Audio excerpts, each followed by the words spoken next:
It's your bestie, Miss Hold Westy. on. Yep, it's working. Oh, What do you know? what's it Why doing? is not letting me? All right, man. I'm cool later. Hold up.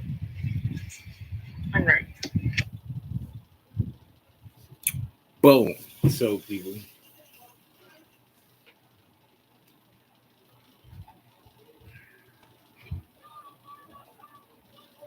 what's up? What's up? What's up?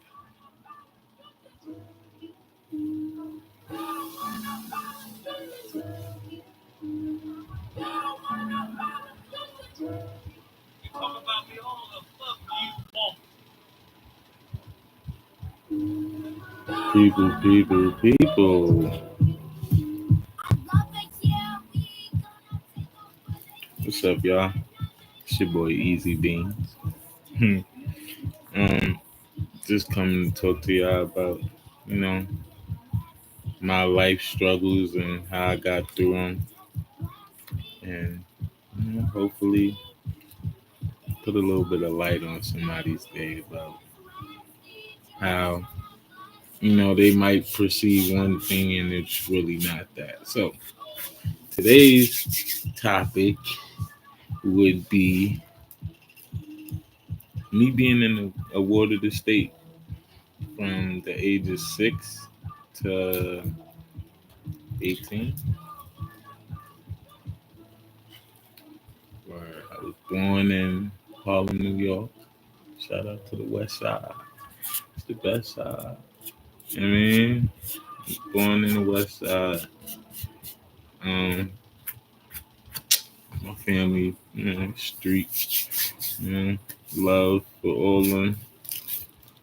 But my parents were not as functional, working together with each other, I guess, as most parents. So I was sent to live with my grandparents in Brooklyn. And because my grandparents were old, um, you know, age took a toll and shit got rocky. So the system came into play. It was multiple reasons why, but the system came into play. Long story short, and that became my place of existence for like 8 years, 9 years.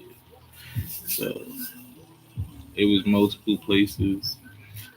I've been to some place in Katona, New York. I've been to upstate New York, Katona, New York, um, Queens, New York, Long Island. Mm, yeah, I've been to like a lot of different residential treatment centers, psychiatric wards, and I can't say I was crazy because I was a kid. I can't say a lot of things I did was intentional because I was a kid. What I could say was it was a lot of hurt. I was hurt deep, and being around other kids who were hurt in different ways didn't make it any better. So, you feel what I mean? So, first place I went, I never forget this day.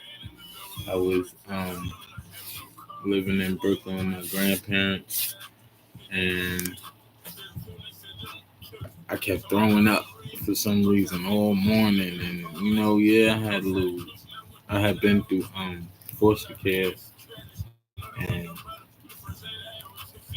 going back and forth to the foster um, the adoption agencies and seeing the social worker and all that. It was cool because I'm a kid. Once again, I don't know what's going on. Like I understand, but I don't know. So being in that right there was just like I was in for a ride. Like nigga, you about to go on the next trip If I would have knew that, I probably would have ran away that time then. But I didn't know, so I was just cool with what whatever was going on. And I threw up all day. I didn't want to leave. My grandparents was like, um, "We going shopping." I'm a kid. When I was a kid, I did not care about clothes. I didn't care about shopping. I cared about video games and technology and computers and like get my next candy bar or whatever the fuck. I ain't care about clothes and shit. So when they told me I was going shopping, it was like, oh, I'm going shopping.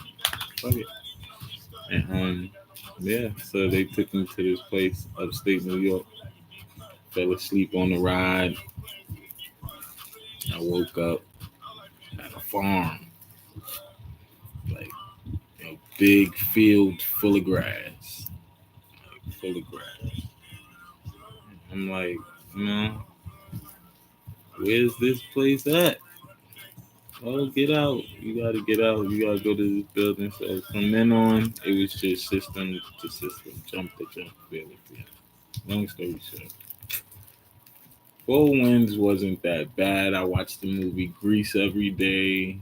Um, Four Winds wasn't really that bad. We used to have field like trips on the campus, so it'd be like they'd have like bouncy gyms and all types of shit. Mind you, I was like 10. I was like 10, maybe. I was like 10. No, it's like 8, 8, 9. And this was all because when I was 6, my grandparents were 69, and there was no real support system. Literally, nobody was there for, everybody was there for the momentary when I was around, but nobody was there for the consistent well-being makeup of me. So the system was. I ran into a lot of women, men who taught me a lot about life on the system. So, full winds. Who did I meet in full winds? So I was young now. I met a lot of people. Oh, first little girlfriend, a little it factor. I was like 12. No, yeah, I was like 12. Somebody was like 14. And, that was like an experience for me that I never really, because they had padded walls. Like, yeah, you act up, you miss dinner, they put you in a padded room, you punch the walls till your knuckles scrape and bleeding and shit. They give you pills, want to shoot you up with booty juice. See, people don't know what booty juice is. Booty juice is Thorazine, Paradol, a collection of tranquilizer medication that they give children when they're uncooperative, like when they don't cooperate with, you know, what the system rules and all. Now, mind you, these staff in the system are your regular, typical auntie and uncle you see on the fucking elevators in your building in the projects and shit. These are typical people. They fucking on each other, trying to get the kids to fuck on them, all types of bullshit, man. So you gotta remember this too. But Four Winds was legit, like about the kid. They had 3 different sections. It was one for kids, one for adult, like teenagers, one for adults. And if out of all the ones that I've ever been to, that was one of them I always wanted to go back to.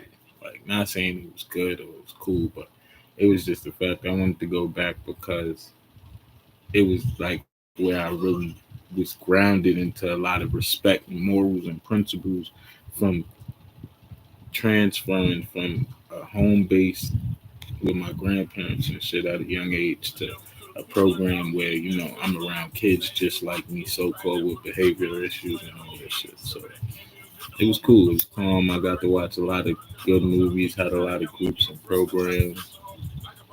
Um, and then I went back to my. Did I go back to my grandparents? Yeah, I went back to my grandparents. So This is about 2005 because I remember vividly Hurricane Katrina and 50 Cent and Tony Ayo, Lloyd Banks. And, we really used to listen to that music. So 2005, this girl Sonji, she had to be about 14 years old. I used to love R&B, Bobby Valentino, Chris Brown. I was never a gangster hip hopper like my grandparents always allowed me to listen to, certain type of music. Um, so I like singing and all that shit. So I used to like Bobby Valentino, and Shorty used to be into me as a kid, 14 years old. I don't know what the fuck that's about. I don't know how to accept that. Like I don't know what to do.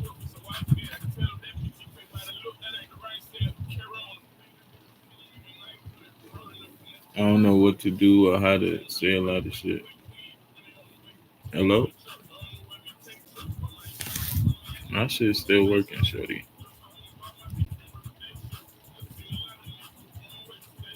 But yeah, um, so a lot of shit, I've been through. It's working. Hello, hello, hello, hello. Can you hear me? If you come in here, put the beans in the chat. Put the beans in the chat.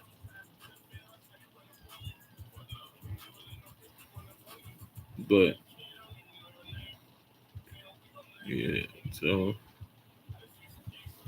a lot of yeah. So Sonji was like really one of those.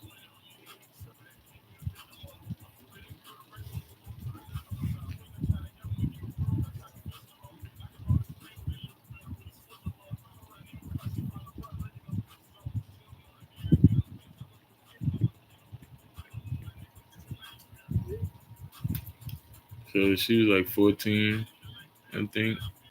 I was 12. Um, and we was in this weird little kitty relationship shit.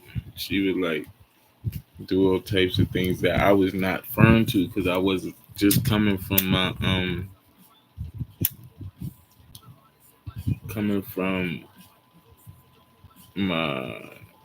grandparents' house, so I didn't know nothing about activities and shit.